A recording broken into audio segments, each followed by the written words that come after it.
My name is Daniel Morgan. I'm an author. I write under the pseudonym Morgan Greene. I studied in Wrth College first time around 2010 to 2012, where I took English and English literature as well, and that was very, very rewarding.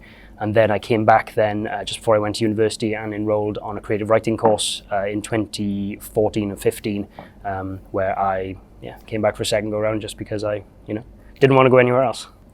Wrth College, I think, is, it's not a huge college, and I think that really plays, in its favour, really, in the fact that there's such a passionate kind of, roster of staff here and lecturers, and, I really found that in this kind of smaller class environment, that, it really gave, them a chance to kind of spend their time on each, student individually and really support them. And I think especially with kind of creative subjects and something like creative writing, it really requires a lot of one-on-one attention and a lot of, care and passion from the staff.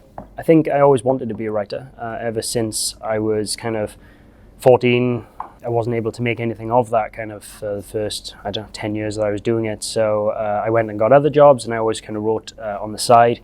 And then in 2014, I made the choice then. I was at a point where I was being offered a promotion in work, working in hospitality, and I just thought, I'm not going to be able to put kind of, any time into writing, and if I want to pursue writing, I don't know how I'm going to be able to do that. I just thought, well, I can always come back to kind of hospitality when I'm 30 if I fail, which, I was kind of half expecting to do. So I found out that Bev Wilson was still running the creative writing course, so I enrolled on that, came back, really fell in love with kind of writing and putting all my energy into that. And then when I went to university, that was just kind of, more of the same, being surrounded by people who were kind of writers and wanting to sort of, support kind of writers as well. And luckily I picked up contract writing novels, short kind of pulp science fiction novels. And that was done under my own name. And that kind of went well, and I really fell in love with publishing. It was the first time that kind of I was writing something that people were actually reading, and then once I got that kind of taste in my mouth, I just thought, I really definitely know now that I want to do this.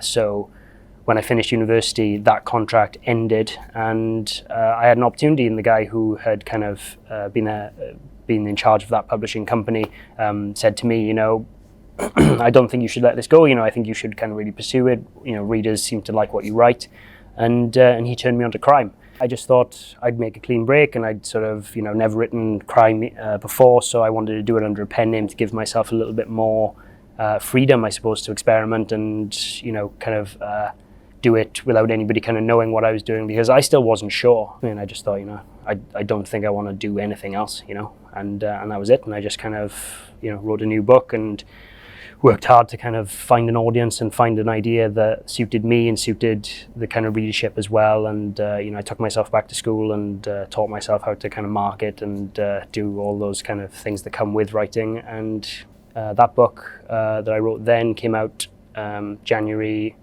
of this year. And since then, it's gone on and done reasonably well. Yeah, I've got readers who want to read my stuff, and that's just kind of blowing my mind every time I think about it, and it still doesn't feel real. And to me, I'm still that same kid that came into Wrth College when I was 16 and thought I was going to be the next kind of best-selling author, and that came in with all these kind of hopes and dreams and absolutely no idea how to reach them. And I really do feel like the support I received here was instrumental in kind of putting me down that path, and the support I got and the encouragement that I got here was what really kind of, allowed me to continue to believe that something that remains a dream for so many people was actually achievable,